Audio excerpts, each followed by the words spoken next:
it though. Only those Only millions. those places. You can change the money. You want to use?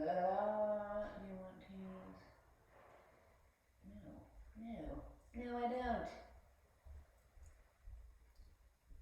Very disappointed. Dang it. Don't show this message. Okay, I'm doing it again. What is going on? I'm trying to use my touch screen that I don't have.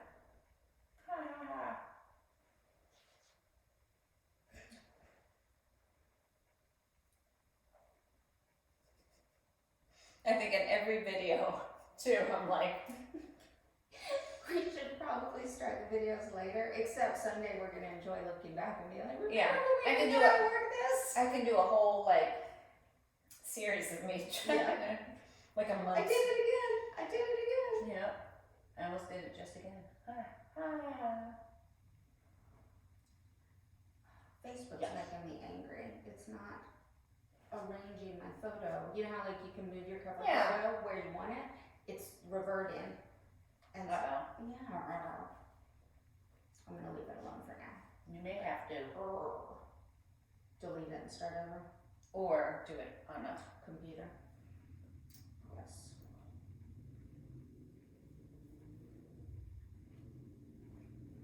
What? So full lotus. That is legs in lotus pressing up off the ground, right? No, full lotus is just both feet up, Okay. both feet in. And Half then is just 1 foot up. Lifted is when you press into That's the palm scale. of your hands. What is it? Scale. Scale? I don't know the Sanskrit, so scale. Scale. Got it. Oh, how cute is this? Who is this? I don't know. Is that Mandy's friend that was here this weekend? Oh, maybe so, yeah. Those Can't cute, tell.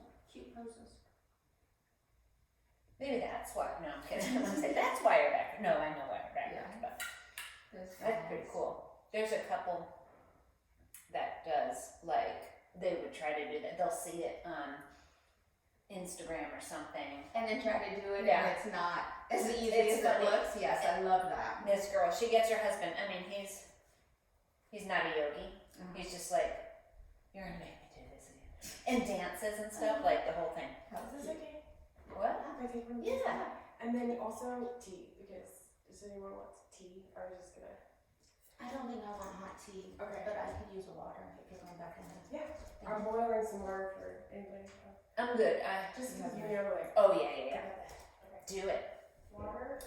We're just chatting over here. We're not starting yet.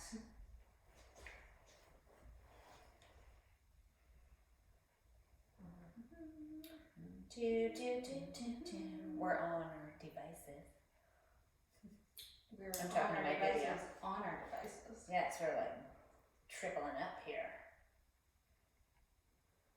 Oh, I know what I'll do while we're waiting.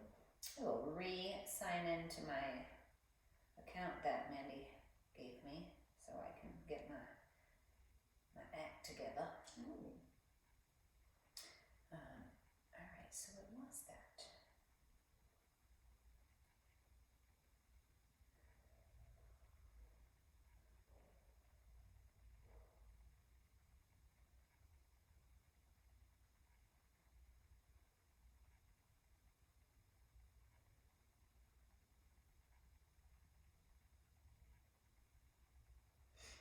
This time I'll write it down. How smart would that be? Yeah. Genius.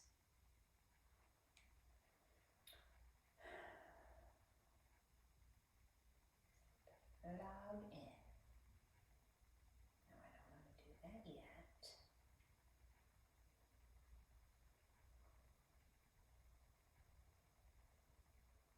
I look frightened in my screening picture. You Like, oh You're my surprised. God, are my legs gonna stay like this?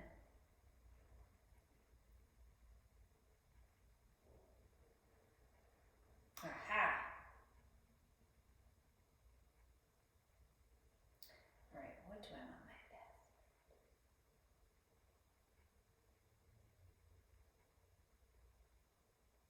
So now you're in I am into in. dashboard? Mm-hmm. Got it.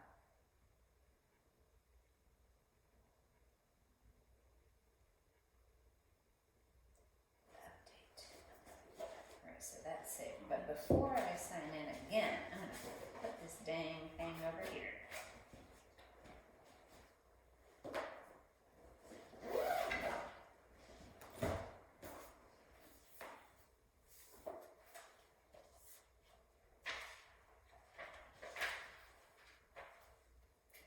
So I've got, I can go ahead and say this on here, I think.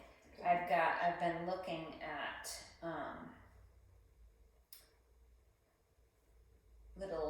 cute little gifts to give. I'm not gonna tell you what they are, of course. Yeah. For the yoga retreat. Oh, okay. In Italy so I think I've asked him, but I'm gonna ask him again when it comes closer, if I can send DHL a package there, even if it comes While we're there. day of or day, day Yeah. 2 or whatever, just so it's So there. you don't have to fly with it? Yeah, That makes sense. and I can add whatever else we think we might need. What extras did you have in that class? You did the folded twist during I Sunday. did wide twist, folded twist in Sun B, and then I added the airplane. I love that. That's good. Yeah, I was gonna have us reach for it, but I did too many of this when I was filming for the yoga challenge for my husband's work. So We I was were like, talking about our class, I right? don't want doing that. Oh, thank you. Oop, no, that's it. Okay. Oh, I stole it. Oh, no. She created a That's stand. better. Nice. Oh, I stole it. So I can look on my phone instead of going, I don't know yeah. what I have. So we're just, doing. I'm looking for, didn't we have a meme that kicked this all off? Did you get it? Getting your shit together requires a level of honesty you can't even imagine. There's nothing easy about realizing you're the one that's been holding you back this whole time. Girl, okay. When I Oh was wait, we gotta press record and have you say that again. Sorry. No, you're good. When I was in Mexico, this woman hired me to work at her little boutique where it was all handmade stuff by local people. And I went to the jungle with my boyfriend. And when everything exploded, I came back to her like, can you please give me my job back? And she was like, it's low season. And she was like, can I be honest with you? And like, if you want my advice, like she was such a healed person. And I was like, yes. And she said, you're a good things or whatever, but you're really wounded. And she's like, I recommend this book for you. And it was called The Mountain Is You. Have you heard of that? Never, but now I'm gonna read it. I haven't, but I was so traumatized that I was just like, I can't read something Too like much. pointing at me, yeah. But I think about that often, where it's like, God, I'm the problem. And it's But sad. we all are. It's not just you. We Right. all are. And I almost wanted to take offense, but there's also a culture and language barrier, but you could feel the sincerity and the genuinity. Like, that woman was the first of my seeking out healing women in my life. And I'm really grateful for that. That was super, still, it's one of those things where it's hard to hear, but you're grateful for it. I put you on a path. A path of, I have a problem. But how can I live with that? What happened? Stop me on the problem. I'm gonna fix it. Admit it first and then fix it. Choose something new. I also realized, maybe this is podcast material, but I just want to run it by y'all. I also had We're hot. We're hot there. I don't mind. I mean, not that I don't want to record it. Don't take our ideas. No. I just don't know if it's like, I want to see if y'all think it's worth going into. But I also realized that like with that relationship in Mexico, it was another pattern. It was like the same guy in a different body or whatever, and that led me to start thinking about like I got manipulated by this dude. Like, and I'm such a strong personality that I always was like, I'm in control. Like, I'm the dark, wounded one that's like on the attack, you know? And it's like, I just realized that there was another guy in my life for a long time who I thought was like my soulmate or whatever. And I just realized, like, while I was in the woods with my friend around the fire in nature, I was like, holy shit, I have been swindled. I've done been swindled. And I met this guy in 2014. So that's from 2014 to like last weekend. There was still like, that's my person. Like, no matter what I'm going, even if I don't talk to him for 2 years, we would always come back together. Like, no time passed. And I'm realizing that you can have those people in your life, or you can have a person like that in your heart or in your head, but it doesn't mean that they have to occupy like my self-worth. And I literally did everything through the lens of what would he think. You know what I'm saying? Yeah. So I literally like it was before the eclipse and the full moon, but like it was like leading up to that. That's the thing I had to let go. And something like broke loose in me over this was last weekend or last Wednesday, so it's been a week since I made that like realization out loud to a friend, and was like, you know, like sitting with it, like, that's the thing I have to let go of. That's the one thing I held on to so tight. It was like, he's the person who knows me better than anyone, better than I know myself. That's a lie I was telling That's a myself. lot of power Oh, for man. someone else, right? Add that in here. I can say it again. I just wanted to tell y'all now, like, if it's about dudes, and I didn't know if we were going We to. can Oh, talk we about should dudes. talk about dudes. I think every woman has a dude story where you gave up some of your power All my because power. of that. Yeah. Yeah, And well. All of it. Like, literally all of it and more. And I took other people's power and gave it to them. Yeah. Take it all. You get all of the power. But, like, also, You get the power. I also realized that that is a pattern with the people I let close to me, like my stepmom and my friends. I was trying to figure out how to say that, because we have had many conversations where manipulation is a trigger for you because you've been manipulated by these figures in your life, not just men, women too. Women too. Yeah. And my friend did a reading on me and told me with my astrology chart, like, she goes, she was like, have you, she goes, the first thing she said was like, woo, to my chart. And then the next thing she said was, is your mom alive? And I was like, no. Yeah. And she was like, it's in your chart that your mom will be taken from you. And I was like, I believe in astrology. And then she said, also, she's an Australian, she was like, you've been seriously manipulated by men. And I was like, kind of nodding, but thinking of that guy, being like, not him. No. And then in the woods, I was like, that's the one person that's like the most manipulative person. That's it. Oh. That's what I wanted to bring up. But damn. Now say it all over again. No. I can. When it comes back around. It'll come back. Yeah. I just went burp really quick. If it comes, let it come. If it stays, let it stay. I love If that. it goes, let it Oh, go. I did want to write that down. I got it from the internet. That's where I get it all. AI. It comes. The one that I had yesterday. Did I say it yesterday? Was that yesterday? Yeah. You did it yesterday. A full 24 hours ago. Yeah. A while ago. Woo! Yeah, on the way in, I was like, I'll just do that. It was more like, do this to feel better by next week. It was like a magazine article. No, it wasn't it, but A listicle. big. Yes. One of those like top 10. What do I press again? R. I'm not going to touch the screen like I did just Just a moment ago. but Did she ever tell?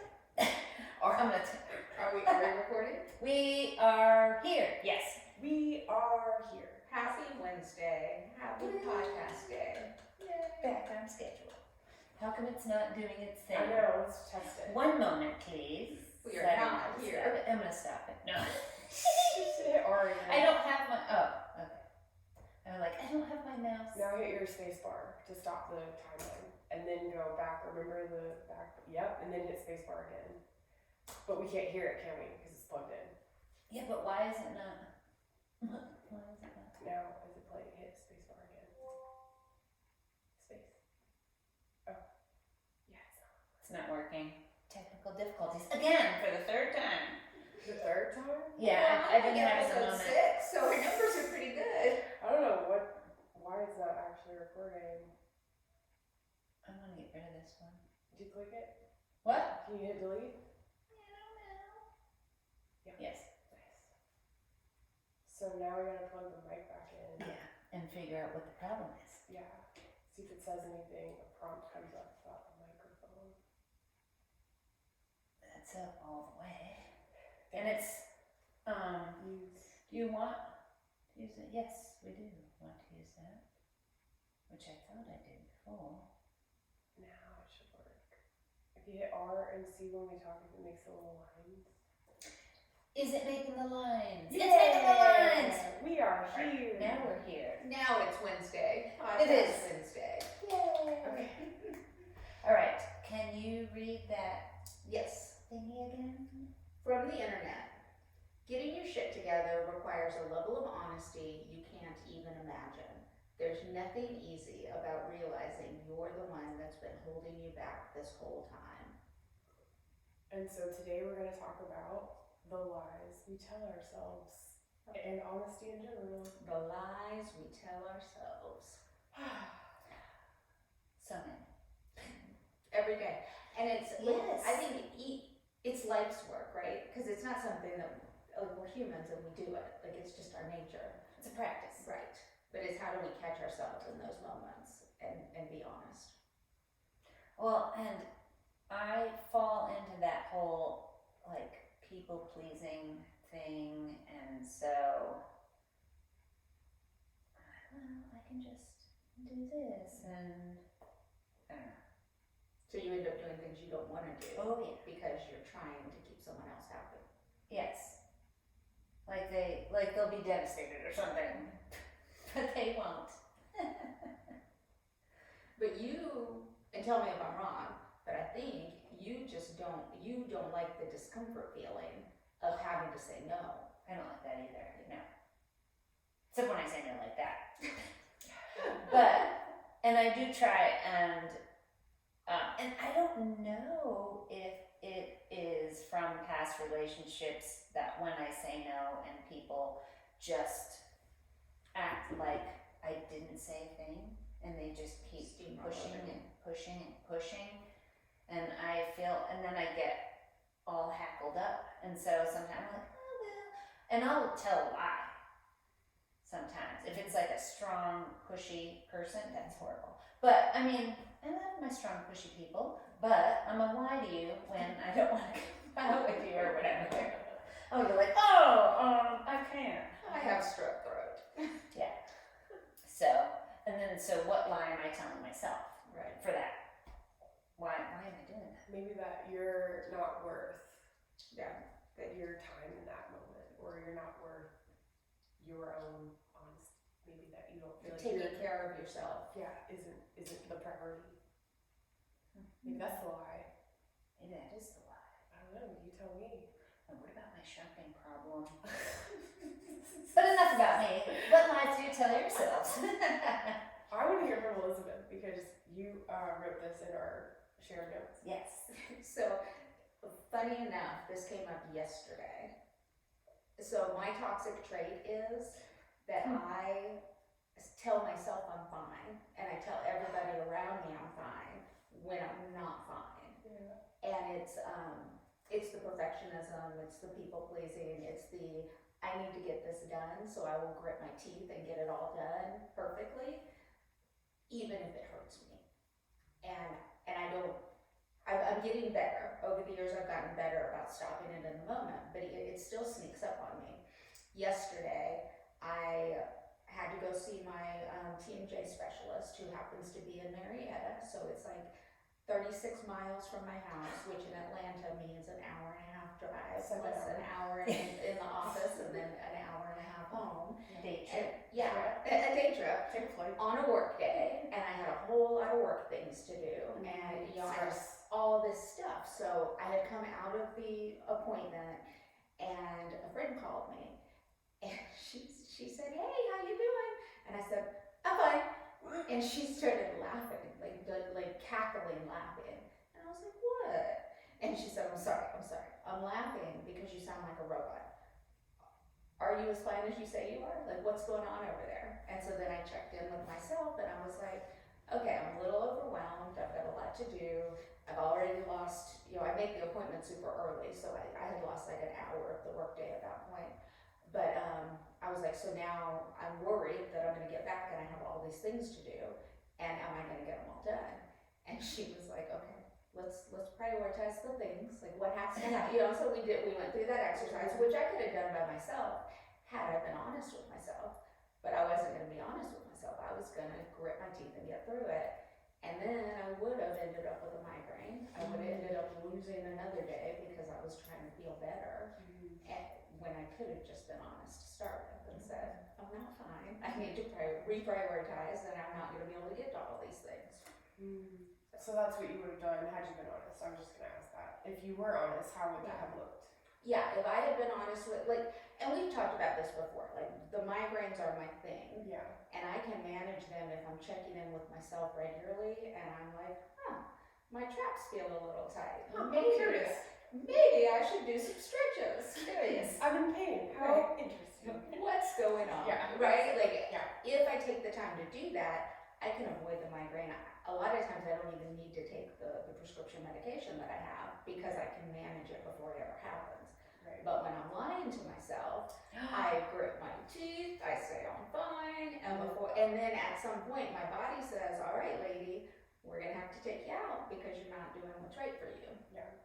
So, yeah, being honest with myself would have been, I'm stressed out, I've got too much to do, how can I cope with this? Right. That's good awareness. And it's only yesterday. It was only a full 24 hours ago. Yeah. Such a long time ago.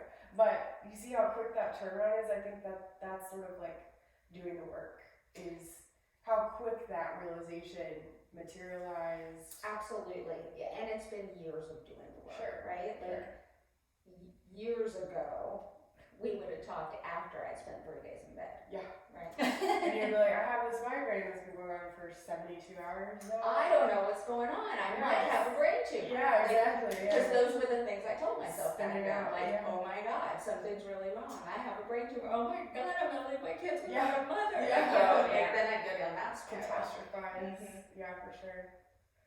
Well, man, honesty is, this word hits home with me because I had a best friend who in 2020, when everything was chaotic, we decided to go down to the beach in May of that year and break away, so we had some time in the car together. And all this stuff had started, that year. There was a lot that got kicked up in terms of like race and justice and whatnot. And I had just bought my place in downtown Atlanta. It was a rough summer. It was. Hard. It was a rough summer, and when I moved in, I was really curious about my neighborhood. So I was doing some research on Castleberry Hill, and it just opened this can of worms of like, what the actual fuck? Like, this city is horrible. Like, and I love Atlanta, like it's my city. And so anyway, I started sort of talking about this stuff, like these themes of like, wait, feels like a lot of stuff's kind of been a lie. It feels like we've been partying around a bunch of injustice, and I just got curious. And she was so unreceptive to it that it shocked me, and it led to a conversation of, I was like, yeah, like what? So I know we never talked about this, but like, do you have values? Like, I remember being like, so like, what are your values? Because I'm not feeling anything. Yeah, and I started thinking about my values, and I realized that I was like, my biggest value is honesty and integrity. Like, that is my biggest thing. I've always ran into issues my whole life because I've been so honest, and I think that there's room for a blend of honesty and then like sort of what am I trying to say? Being aware of others, not just being like blatantly, you can be too honest and too like without having any regard for people. I'm gonna be unkind. Yeah, because it's the facts. Yeah, like in the name of honesty, I'm gonna be an asshole. Like, I realized that that's one way to look at it, but what I was thinking was like, it was just putting all the pieces together of my past and like why I've had issues with people or whatever. And bullied or ostracized because there's a level of integrity that I tend to operate at that I always assume the whole world does. But I realize that I'm kind of unique in that. And she got really miffed and irritated with me and I was shocked. It was like, this is the one person I can be my full self with, you know? And so it really started like fracture the relationship just in that one conversation. And that trip was, there were some incidents that happened that started the downfall of our friendship. So yeah, honesty to me is really important. Just because, yeah, I feel like with other people, I can tell when people are lying. Mm-hmm. Like, I can just tell when people aren't in their integrity, and I can tell when people aren't being true to who they are, because not that I'm special or different or better than anyone, but I have like this deep seated empathy in my DNA. Like, I'm just wide open, kind of a problem, but I tend to be able to read people very quickly. And I used to think it's just because I was really good at being judgmental. But, you know, like I'm just a really good judger. But no, I'm giving myself grace and understanding that there can be both. Both could be true. Yeah, I might have been judgmental and catty and whatever as like a younger person, but now I realize that no, I can read people, dude. Like it triggers the hell out of those people if they're not aware of themselves. It's uncomfortable for them. Yeah. You're difficult. That's your label. Yeah. My toxic trait is that I'm authentic. Yeah. Damn it. And you pay attention, right? Yeah. Because let's be honest, most of the people walking around in the world are not paying attention. Yeah. Like they have something that they're working on or thinking about or trying to get home to, and they're not like looking up and paying attention to what's happening around them.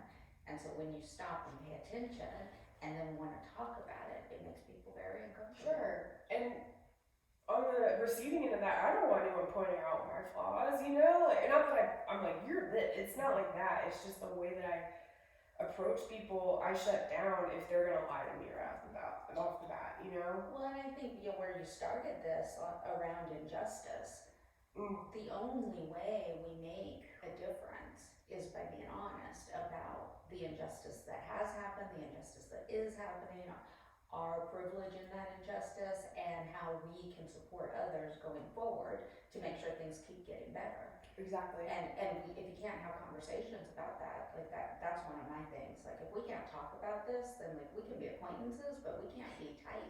Without. Yeah. That's how I felt with her, and that led me to radical honesty with myself, where I hadn't been honest with myself. Like I can look and see where others aren't being honest with themselves, but that was the moment where I was like, wow, if I'm trusting myself with this person in my life and she can't meet me where I'm at and not be authentic with me, I realized that our friendship was based on lies. And then I took a look around everyone else around me, and the center was her and our relationship. It was very codependent and toxic.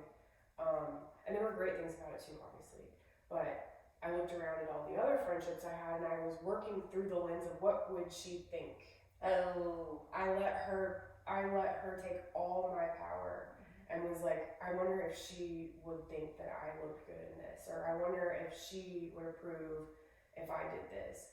And it made me start to realize that I was being manipulated, but I was allowing it, and I didn't know myself, and I didn't know my own power. Like, you know what I'm saying? And so it led me to have to be really radically honest with myself. And I like to tell people that the next year, 2021, is when I had like my radical, violent awakening, and that led to a radical, violent, deep dive into deep depression and like pretty much psychosis. Like I was like, ugh, like everything in my life is wrong. Like like, the veil just stripped. Yeah, I literally like jumped off a cliff and landed in the depths of hell, and it was great because You actually did that too. I actually did. It was cold, but yeah, it was cold and hot somehow at the same time. Dante's the ninth ring of hell.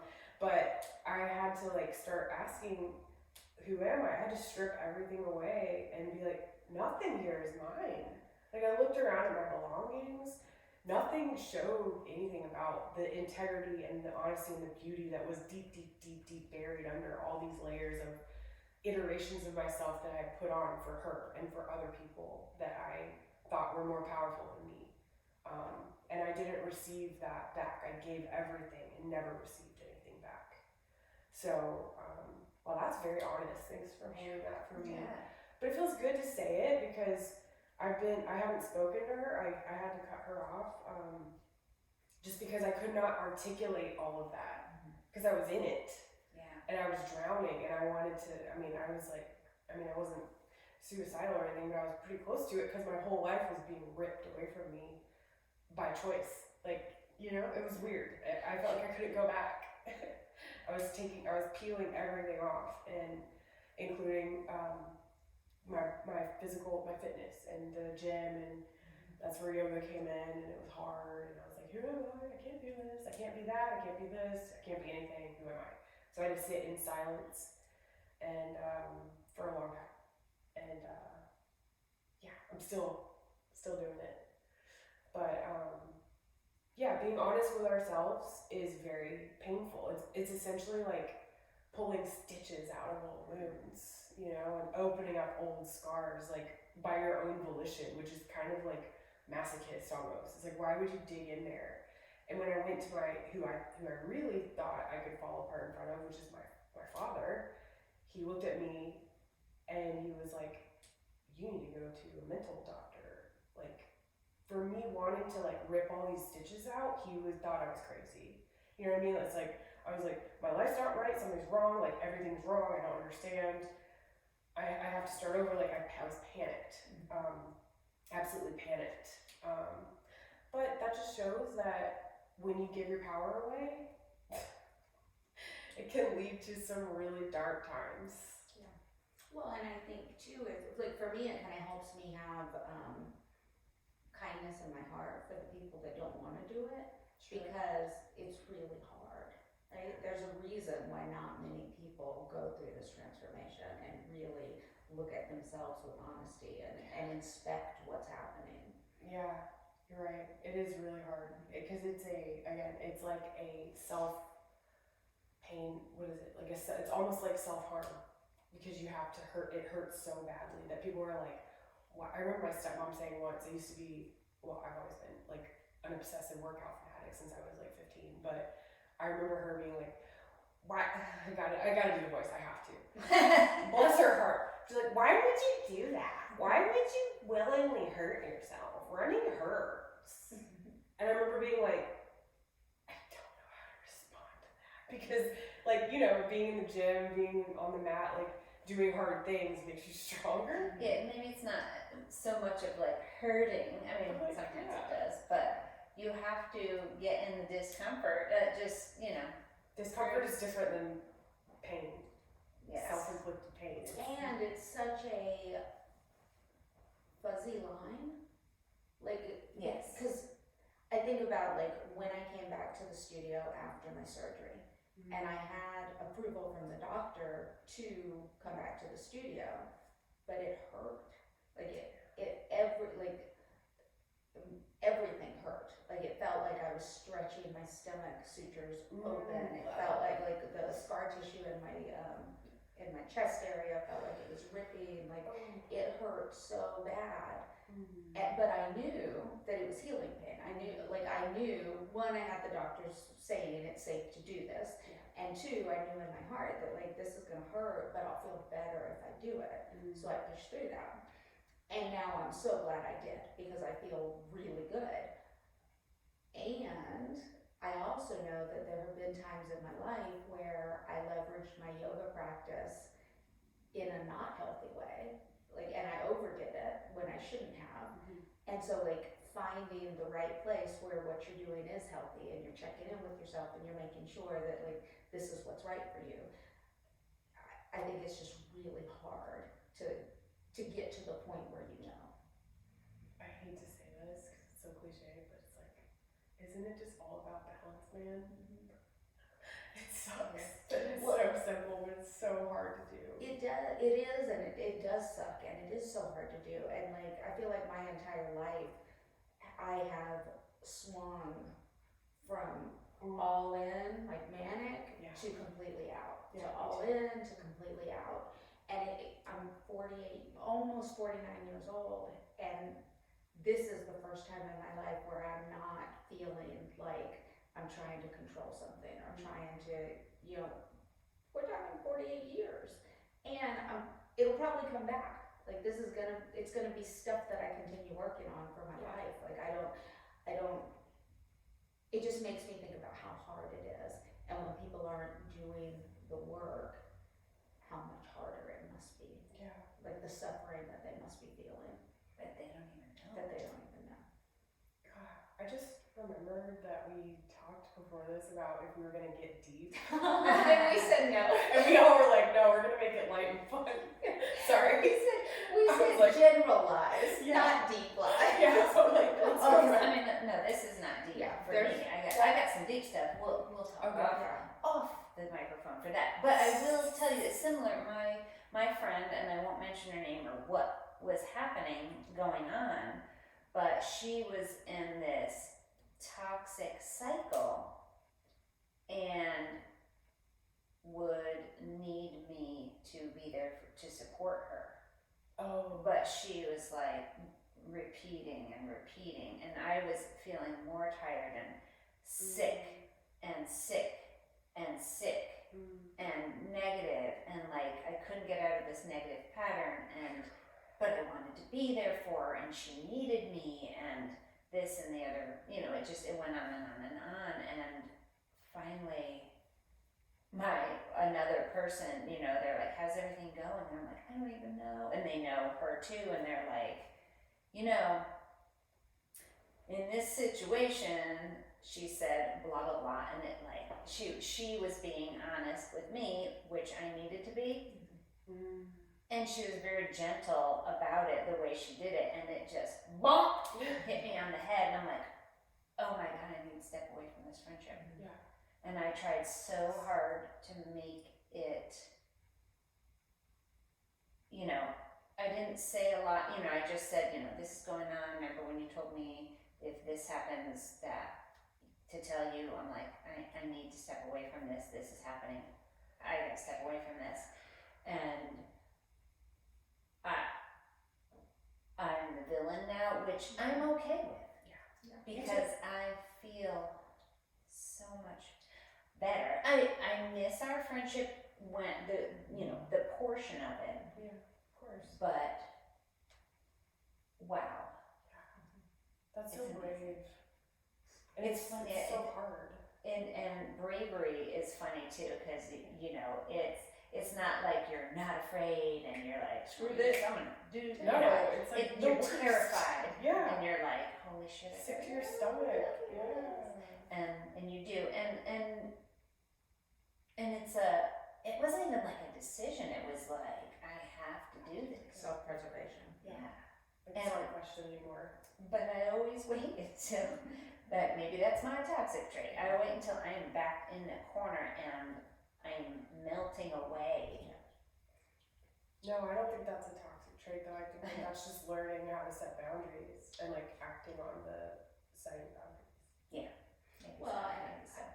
I think but all of these are tied, right? Because we're Yeah. talking about you not saying no, we're talking about you not setting boundaries. Mhm. And it sounds so cliche, I'm gonna use your words, but it's the whole, I've gotta love myself enough to tell you that when you're hurting me, it's not okay, right? Yeah. Cause I get it, right? You want to be a good friend, you want to show up for this person, but at some point, the person's taking more than they're giving. Yeah, and when that's the indication too, when I don't know how she reacted, but when you are honest for real that you need to set a boundary and the other person gets offended and then starts blaming you, that's a good sign that you should feel good about your decision. That's how it was with me. It was like the nastiness came out through someone else because I just had to block her. That's exactly what I meant, because I saw it coming. But that's a reflection, that's a projection. Like, if Yeah. this person was really our friend, they would respect that boundary and go about their lives and hope maybe that you'd be ready to come back to them someday and be open and receptive. But it just shows there's so much unhealed trauma in that person if they're gonna shoot all the negativity, all the poison at you possible just for you doing what you needed to do for yourself. Like, for me with mine, if she ever had an issue, like I was quiet and just took it. You know, like if she had a problem with me. One time we were in the back of an Uber in New Orleans, and for I think I told y'all this. Yeah, for 10 last minutes, yeah, I was just like taking it and like stuff like that, where it's like it's brave. It's really brave, and I say brave because it's so hard. Like that is such a sign of strength to stand up for yourself and set that boundary, regardless of how they act. You know. Well, and the crazy thing is, because from being a few years in front of these experiences, when you start setting those boundaries, you get real clear on what they are, and you can't go back. Like you see it, like it shows up to you more prevalently. You're like, oh, I'm not going there because that stuff happens there. I'm staying clear. Like it gets real easy to not like slip into those relationships. Like those little pings of, of intuition become like glaringly loud red flags, right? Instead of it being like maybe. Well, and just the immediate nope, not going there. Like none of the like I don't have guilt when I make a decision not to do something somebody else wants me to do and I know that it's not good for me. Nope. Yeah, I'm not there yet. Yeah. I respect that. I should Elizabeth is a master. Yeah. Because You're you're learning. Elizabeth is so good. I'll talk about you like you're not here for a second. But she's so good at like she's just like, yeah, I'm gonna go do this thing, and she's so kind and smiles about it, and it's like that say it and kind of like in sales where they're like, say the price, $5 million. You know, that's like a thing in sales. You do that so flawlessly and beautifully to where the other person's like, that is a good idea, I'm not offended at all, you know? I think, at least from what I observed. Well, thank you. I appreciate that. That shows so much strength. Well, it's hard won. Like it was a lot of work Sure. to get to the point. Yeah. And again, like I joke about it, but like cancer helps, right? Like once you've been confronted with the possibilities that come with a cancer diagnosis, like a lot of this stuff got real easy for me. Sure, absolutely. I'm sure that puts a lot in perspective. And all of the frivolous shit kind of goes where it belongs. Like I'm not gonna do this anymore. Not worth your time. Not wasting time with bullshit. Yeah. For sure. That's so hard. I have a friend who I loved dearly, and she was diagnosed with breast cancer about a year before I was diagnosed, and she had her mastectomy, she had radiation and chemo, and was on like the healing path, and a couple months later the cancer came back and it went to her brain, and she was gone in months. And so one, losing her, and then getting the same diagnosis, like just turned my world upside down. That's a God thing. Yeah. That's a God thing. So Just look at what happened with you. Like, look how much what good you're doing. I hope so. I'm trying to do You're good. doing so great. I think that's wow. I think that's so symbolic. Yeah. And for me, it's just tomorrow's not promised. Yeah. So I'm not gonna waste today agonizing over somebody who's hurtful to me. Sure. You know, or any of the things that we talk about, right? Like Mm-hmm. sometimes I feel bad because I feel like I have a lot of clarity, and I don't want you guys to think like it's easy. You can have clarity. Like I know this is really hard, Yeah. but I also have just made some firm decisions around tomorrow is not guaranteed. So we should make sure that we're doing the most we can today. All right, guys. I'm just kidding. Yeah. That's beautiful. I wanted to think about the lies we tell ourselves. For me, it's what I thought of when we first thought of this topic was the lies I tell myself when I think I'm doing good, when I'm actually sneaking out of my own classroom of healing. You know what I'm saying? When I'm That's a good analogy. You know what I'm saying? Yeah. I'm ducking out, oh, I'm gonna do that. When I know better. Where it's I'm about to. I had a good example, sorry, I didn't write it down. But it's when I know I'm being a brat and I know better and I've already studied on this. It's when I see myself acting whiny or me, I want it to be this way. It's girl, you are lying to yourself because you are much more evolved than that. Like when I regress back into old patterns, and but a silly one is like when my gas tank is low, and I'm like, I can make it 3 more exits, you know, like stuff like that, where that takes me back to being like 17 or 18, or maybe actually during the recession when I like didn't have any money at all, and I'm like, I can make it, and then I would like, actually run out of gas, like have to call my dad or something. But yeah, I wanted to go into that, like, what are we telling ourselves, not in the way of being like in the wrong, it's more like, what am I lying to myself about when I know I could be doing much better? Like, where am I cheating myself, you know? So at my house, we talk about that in terms of making decisions that my future self is going to thank me for, right? And so, like, anytime you're confronted with that, should I eat the chips or should I go to yoga, right? It's, okay, what is my future self going to thank me for? My future self's going to thank me for going to yoga. Yes, thank you. That's exactly what I wanted to go into. You said chips because I literally wrote down, like, I don't want to get too serious about this, so it's just don't mind if it feels deep. It's not that deep. I'm gonna read this. I wrote this on the 17th, on St. Patrick's Day.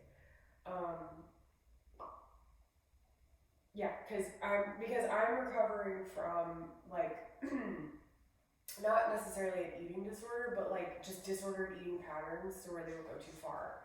And then it ties into me beating myself up and not allowing myself to enjoy myself and finding balance with food after having been on stimulants for a long time where I didn't have to worry about eating, which basically didn't eat for 10, 12 years. So I'm having to be like, oh, what's it feel like to be a human who like eats a normal amount of food? And then I've had to deal with like my weight fluctuating because of that, and I quit nicotine. So I'm like, food is like, you know, so I'm having to be a normal person basically. And that sucks. But okay, I wrote, I notice a pattern of progress, opportunity, doubt, procrastination, overeat, paralyze, freeze, self-hate, doubt, repeat. Preparing to go camping. Oh yeah, so I went to the woods, which I want to mention this since we're on the podcast. Are we recording? I'm just kidding. I'm kidding. Let me touch the screen and see. I'm kidding, but I do want to mention this because this is a really great place.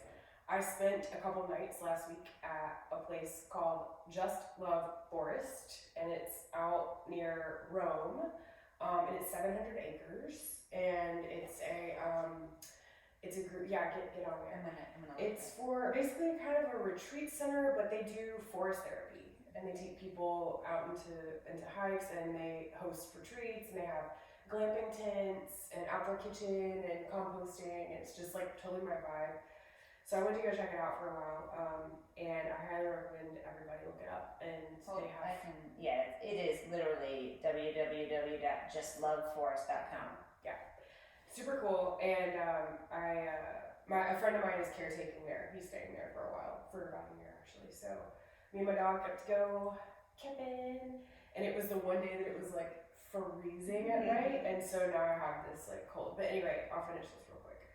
So I wrote overeating, meaning I know it's gonna hurt my stomach to eat X amount. Picture the feeling of pain, do it anyway, almost powerlessly. Where it's just like this, like, I guess for years of like my brain being falsely satisfied, you know, the chemicals were like, yeah, we're good, and now I'm like, yeah, trying to figure all that out. To immobility, like my stomach will get so full, I'm like, it hurts. And then I wrote, this is replacing nicotine, I guess. The pain dopamine cycle. It feels like something primal lives in my stomach. Something powerful looks to devour me when released. But I know it's my power, my inner king and queen looking to shower and empower me with divine blessings of love for all to see. Isn't that so great? That is. I love when I write like without thinking. It starts really sad and dark, and then it turns into like a poem. So I just wanted to share that with y'all. And happy. You're turning it into like the book, taking that negative and getting it in the direction of Like putting it positivity. through a positive lens. Yeah. Yeah. But Exactly. Because there's a very slippery slope there. Of course, yeah. Emotional bypassing. And then it turned into, and then I wrote need to release, ready to release, let go. And then I wrote a bunch of weird symbols. The whole rest of the page is like all these really weird scribbles, which is what I kind of do when I like start channeling. So like with my hand. Like I was gonna say, like that what you put on Instagram. My light language stuff. Yeah. It starts with like, I hate myself. Like, this is why I'm sad. And then I just purge like all the negative feelings, and then it'll be like, ooh, and it's like, Just comes out. yeah. So like, look at these weird. I do this all the time. Oh, you do? This like The everything, swirls. yeah, Yeah. connects and Like this. that makes sense. Like seeing your video and seeing that, like that's together. Yeah. that is what that is. Yeah, it is. It's like I'm happy about it because it turns into something useful and healing. It's not just like, you know, if I had written this like in 2021 when I first was like, what is the world? What am I? Who am I? Like questioning myself, questioning everything. This would be really alarming, I think. Like it's like manic and like what is like Jim Carrey in 23, where it's just like, oh, things like psychosis. But now I'm like embracing that I'm a little quirky, I'm a little weird, and like the weird stuff is in my brain, but I can not bypass like the reality and tie it together, and also use, I don't want to keep saying self-hatred because that's not where I'm at, but it's like the patterns and the remnants and the ghost of self-hatred still very much alive in me, and I have to sort of wash those out with healing thoughts and rewrite my old thought patterns. So in order to rewrite our old thought patterns, it feels necessary to go back to the ones that hurt us to begin with. So Well, and in healing, you have to feel the feelings, we right? have to heal it. Yeah, when we push those feelings down or pretend like they're not there, those are the things that we end up having to work on for 20 You're years. right, and that comes back to what we just said at the beginning was people don't want to do this stuff. Like it takes kind of a warrior to go in and face themselves, like the ugliest stuff, and that's what that's something that plant medicine did for me. It was like a kick in the gut, like, look at you, how ugly you are. Like the spirits were like forcing me to look in the mirror. I was like, I don't want to look at that. I don't want to. And it was like, well, you took this, you drank this medicine, so you're gonna have to for about 12 hours. Mm-hmm. So no, it's more like 7 hours. But it was just like, I don't want to be here. I don't want to look at me. I don't want to. You know those thoughts or those actions that from your past where you're like, something in your head was like, you're gonna come back to this. But you just like think it's gonna, where does it go? It goes in your body. Yeah, it's in there. It goes in your fascia. Your organs. Which net? Which net does it land in? So yeah, thanks for that, witnessing that piece of my journal. Absolutely. I'm like addicted to sharing the most uncomfortable things about myself. That's my toxic trait. I share dark stuff about myself. Yeah, but then the light has been shined on it. That's exactly right. Like shame lives in the dark, and the way to move through that shame is to shine the light on it. Yeah, I love that.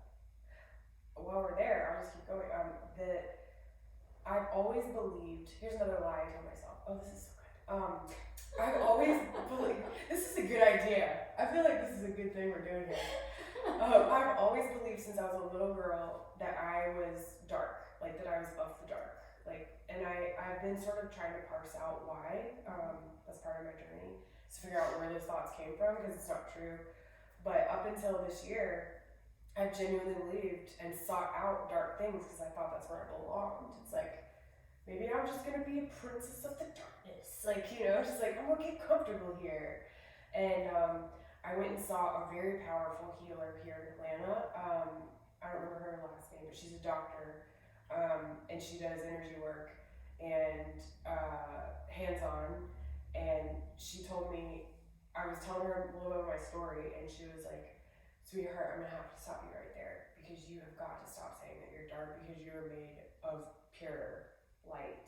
And I could tell that she wasn't saying that, like, she just says that to everyone. She meant it. Yeah, like, it was so genuine, and I was like, okay, and I almost was like, no, or actually I was like, no, I love the dark. Like, you know, like, I don't know if you know me, but I reside in the dark, and we spend a ton of time with you, and I don't see dark. really, I see Yeah, I mean, even last night when we were in class, you know, at the end, you know, we were closing class and we had our hands in prayer, and I looked up and I caught eyes with you, and I saw bright, warm light. really, Yes. maybe, and I don't know if this is too much and we can take it out, but maybe because you talk about when you were younger and everybody's like, no, that's wrong. yeah, You're not being, you know, you're misbehaving or whatever it is, that you've been told that yeah, in a way. yeah, Well, and you also had a huge loss at a really young Yeah. age. yeah, And kids make up fantasies to cope with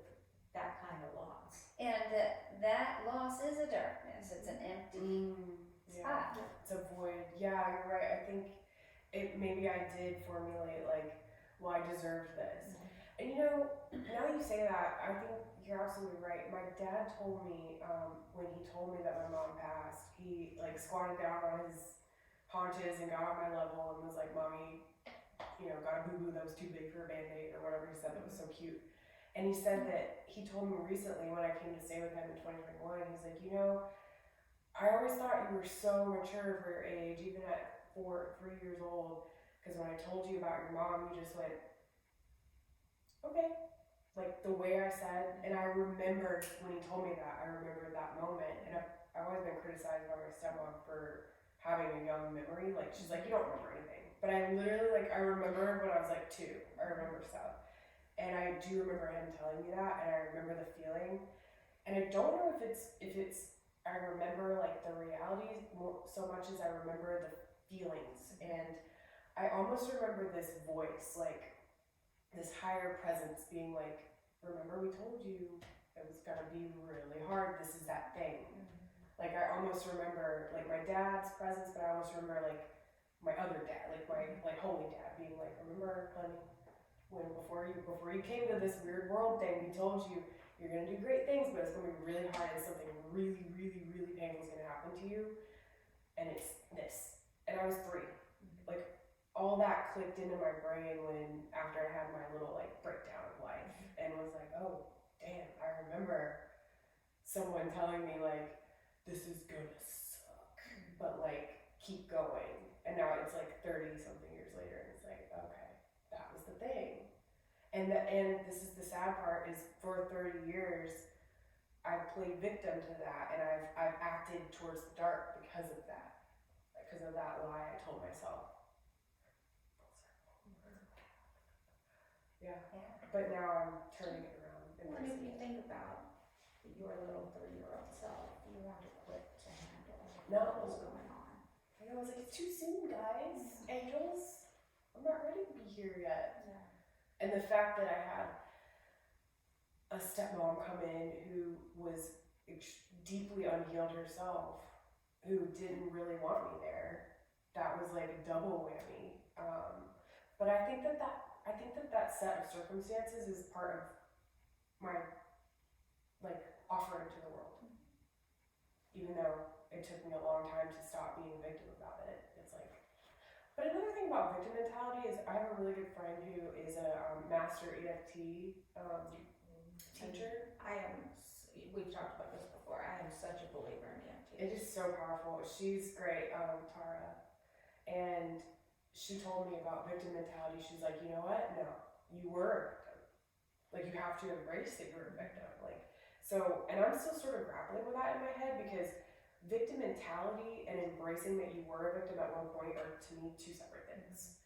Like, you know what I mean? And I think I operated under victim mentality for a long time, and I lashed out and I hurt myself because of it. But I think that there's a healthy way to acknowledge that yes, I was a victim of something horrible or something hard, but that doesn't mean that I have to embody that personality of like, you can't treat me this way because someone else hurt me.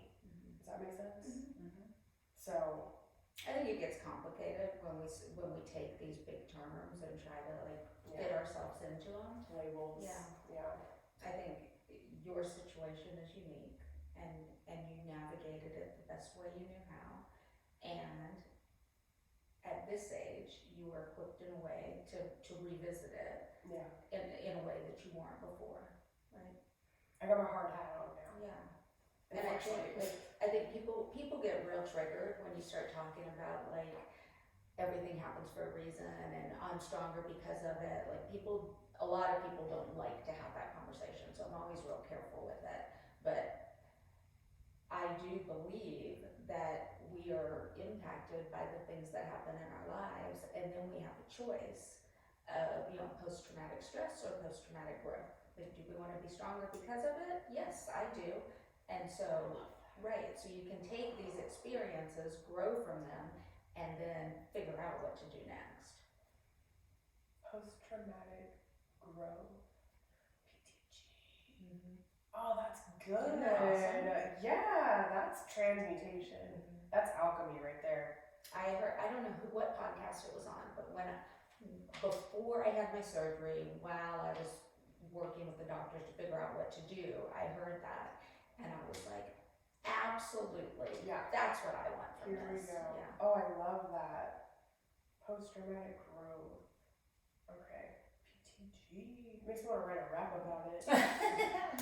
And again, right, it's a fine line, right? You can't spiritual bypass, you can't emotional bypass, you still have to feel the feelings, Yeah. but you do it with the end goal in mind of being stronger after this. Absolutely.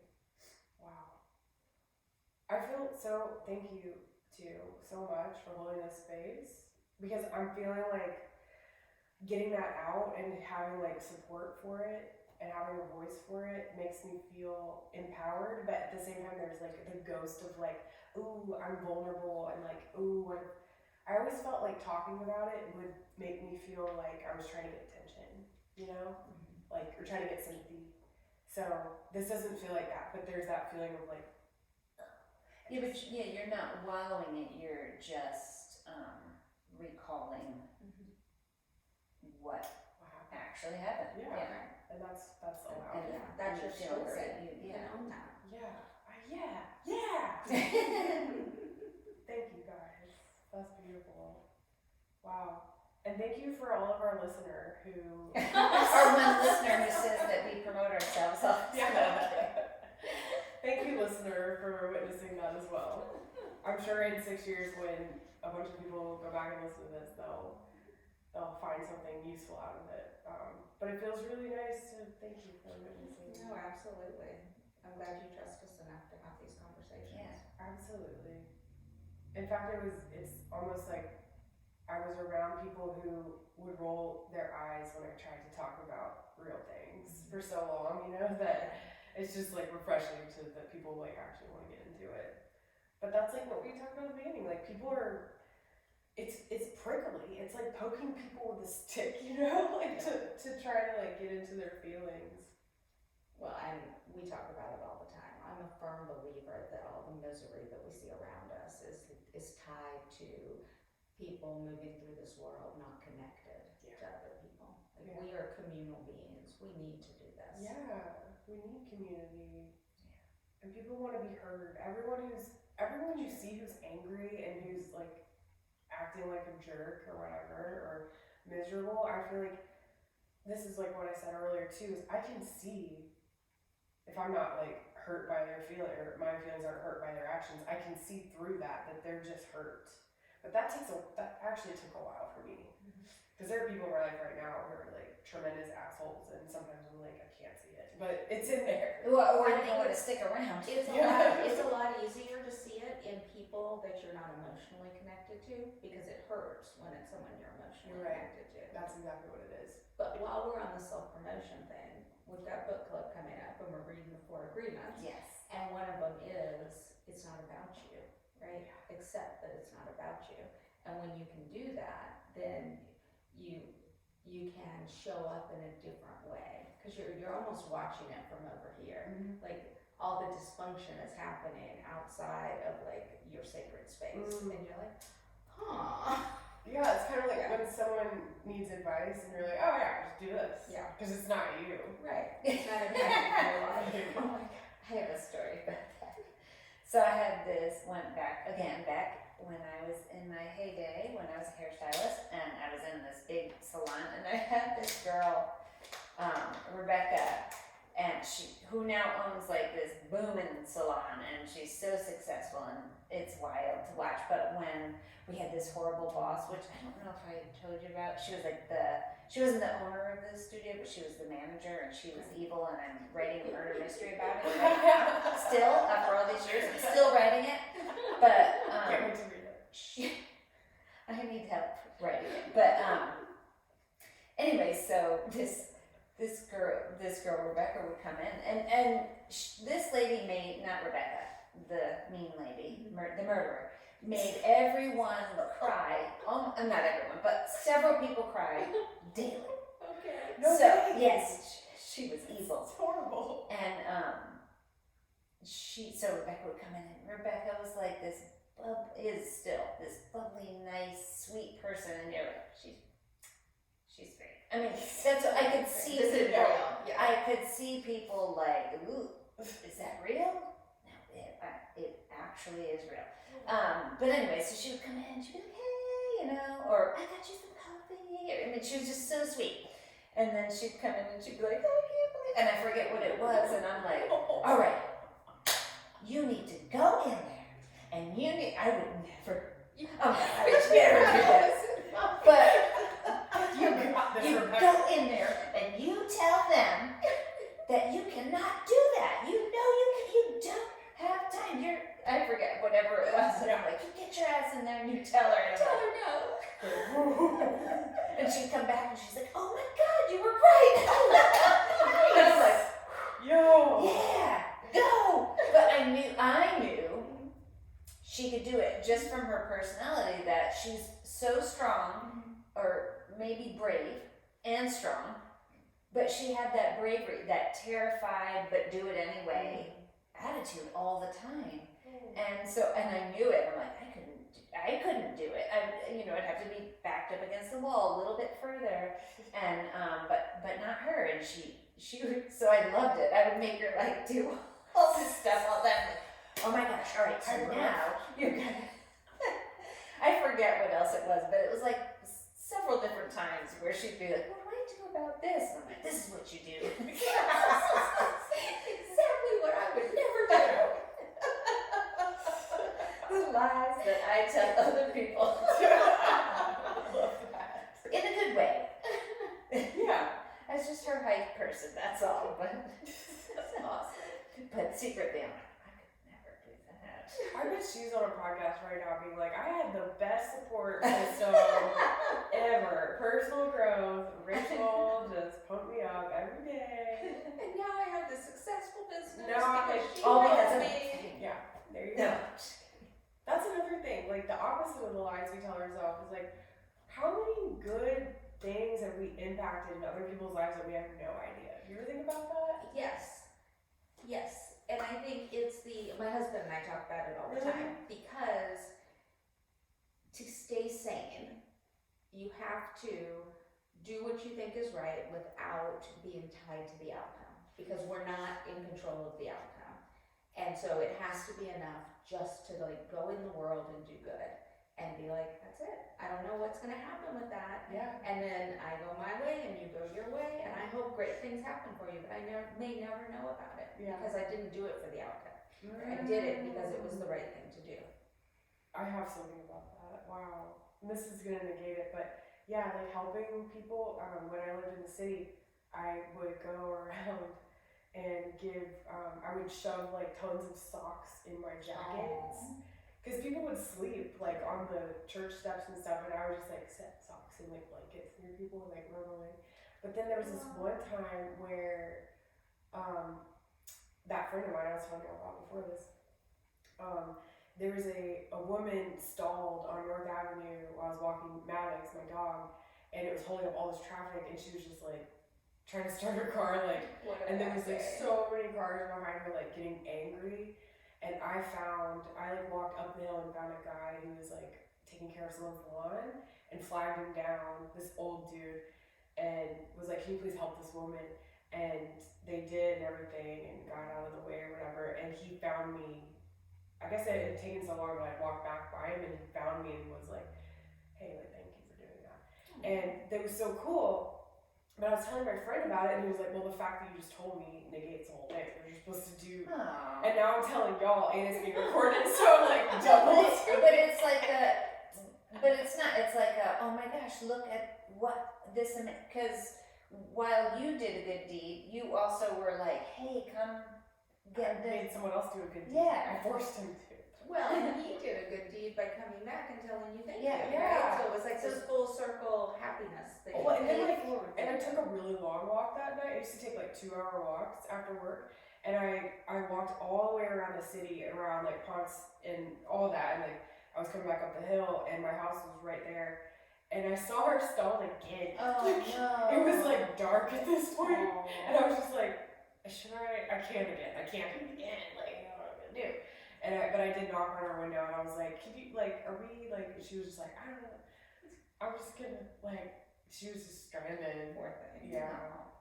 But yeah, I feel weird now that I just said it again, because it's like, that's No. toxic, like, where he made me feel bad about me, my good deed, because I shared it. He's like, a good deed isn't a good deed if you share it. You are inspiring people right now Yeah, to like, do good deeds yeah. because it makes you feel good. Yeah, Sometimes you don't know yeah, what is happening, but in this case, you did know Yeah. that it ended up being good. So I Yeah. don't know why I'm yelling. I'm getting I liked it. I'm defending.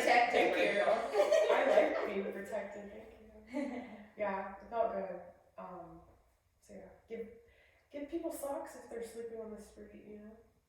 But that, okay, I want to go into it again, because I have the memory of, like, there was a guy, and people, like, I had a few homeless friends when I lived in Castleberry Hill, like, where I'd see them every day and talk to them, but there were some, like, really rude ass homeless people that I run into. And this one guy, though, was sleeping on the steps of a church or something, and I put a blanket, like, I was like, yeah, and like ran away, you know? But I like I was telling myself, don't look back, just give it. But I like looked and waited to see if, you know, if he would like see it. And he did, like he like came up out of his sleeping bag and was like, and like took it and was like, laid back down. And my heart just like exploded. And I was like, yes, I'm a good person. You know? Yeah. That felt really good. I love doing stuff like that. Thanks for letting me share that. That's it. Thanks for sharing. That's awesome. I'm just a door opener for people. That's I all love I it. do. I think that's a good thing.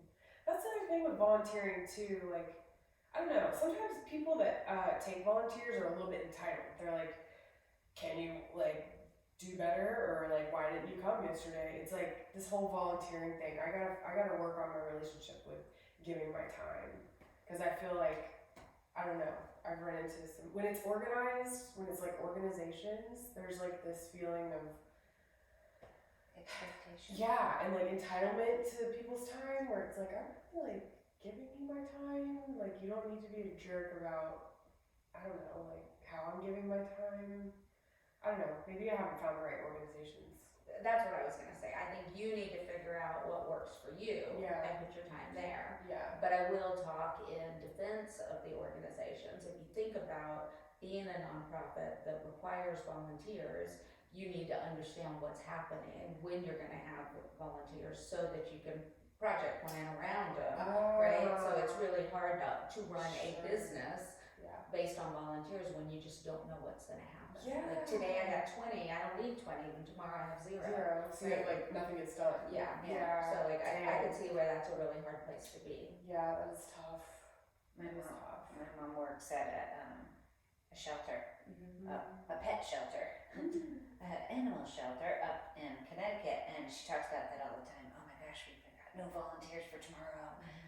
We're gonna have to call some people and see if they can come in. But they usually do have a schedule. And just sometimes people don't sign up, and it is like it's always a worry. Yeah. Yeah. So it's nice to have a It's little like a problem that repeats itself over Yes. and over and over Oh again. yeah, wow. Thanks for that perspective. I bet you that's really tough. I'm sure it's tough too with some of these organizations around here. Like, I've met a bunch of people like through the coffee shop we work for, like I can't remember the names of the places around here, but they're just like exhausted all the time. And it really kind of like reflects on this, we don't have to get into it, but on the systems, like how broken we are. It's just like these people are giving so much of their time, and I was like romanticizing like nonprofit work. There's this place called the Baldridge Lodge around here, and I was thinking about like maybe working for them. I did it. I did it. My yoga thing there. Did you really? Yeah. Oh. Yeah, they do great work there. I know a bunch of people that are on the board. So. Really? Well, yeah, those people were really, really nice. They all came into the coffee shop once, and I spoke with them and was like, I'd love to work. But they seemed so, like, maybe it wasn't them, maybe there was another organization too, where they just seemed so run down. Like, I was romanticizing it, like, isn't it great to help people? And they were like, they were just like, dude, no, this place sucks. Like, these kids are terrible. Like, I'm exhausted. Like, we don't get paid shit. Like, they, you know, and I'm like, dang, I wish they had more support. Yeah. You know? Well, I think what you see over and over and over again in the nonprofit world is they're working on a shoestring budget, and they're trying to do a lot of things with very little money. That seems really backwards to me, but that's a big topic, I guess. But yeah, I feel like it would feel so good to help, you know, like to work in a way that impacts people somehow. But again, if you have like we were saying, when you have 20 people show up and then you have 0, it's that patchwork workflow. And I'm finding this out about myself, that I don't operate well when something is not efficient, and that's not my person. I'm such a like artsy, like floaty around a fairy kind of person. But when it comes to like work, I've been conditioned apparently to be very like Operationalize it. yeah, like at the coffee shop, like everything's so wrong, and I'm like, it could be so much better. Like, and I find myself getting all like, Oh my gosh, yeah. I'm like, why is it this way? And when it's not, I'm not calling the shots. It's like I don't operate well because I feel that there are so many better ways to do it, but I have no voice, so I feel like trapped. And yeah, I don't know. I value efficiency. And that's it. That's all I have to say. I went on a tangent there. Sorry. That's okay. I think there are worse things to value, that's for sure. Yeah, there are definitely worse things to value. I think from life experience, you know, same in a lot of ways, you know, and you know, in my job, I make sure things happen a certain way, but I've also found a lot of freedom in showing up to other people's things and being like, where do you want me? Yeah. I'll just do, you tell me what you want me to do. That's perfectionism.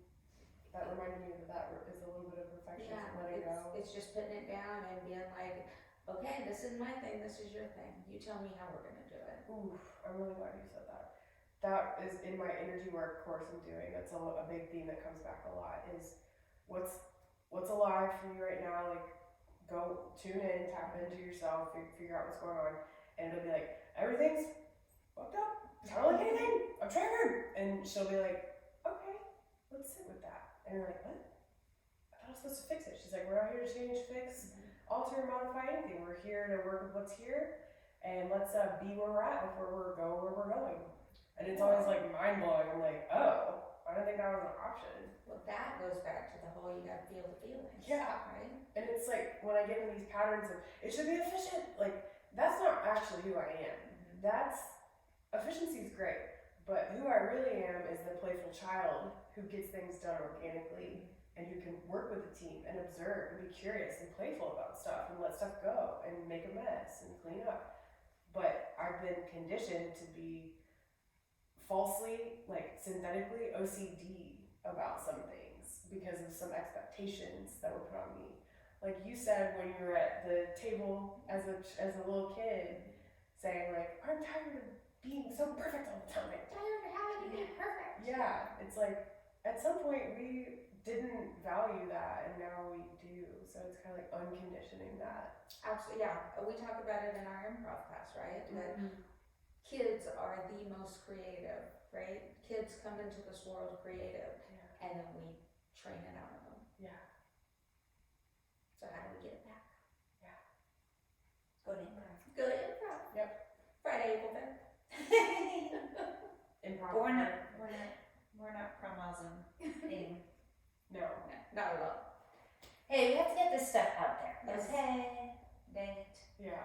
I need to stop obsessing, apparently, about this, our listener.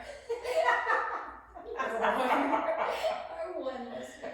I was talking about feedback, and it's funny because I'm like uploading the feedback podcast onto YouTube, and I'm looking at the other one. There's a comment. I'm like, oh, we got a comment.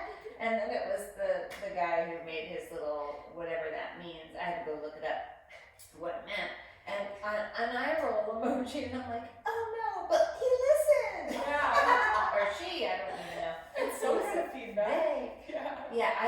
I'm like, I'm like, I should be happy. They actually Yeah. at least had some feedback. Well, I keep hearing like all these high viewership, high comment Instagram pages talking about like, I get 8,000 new followers a day, and I want to thank all the haters Yeah. because that's why the algorithm shows me. So Yeah, like, fine, come on, haters.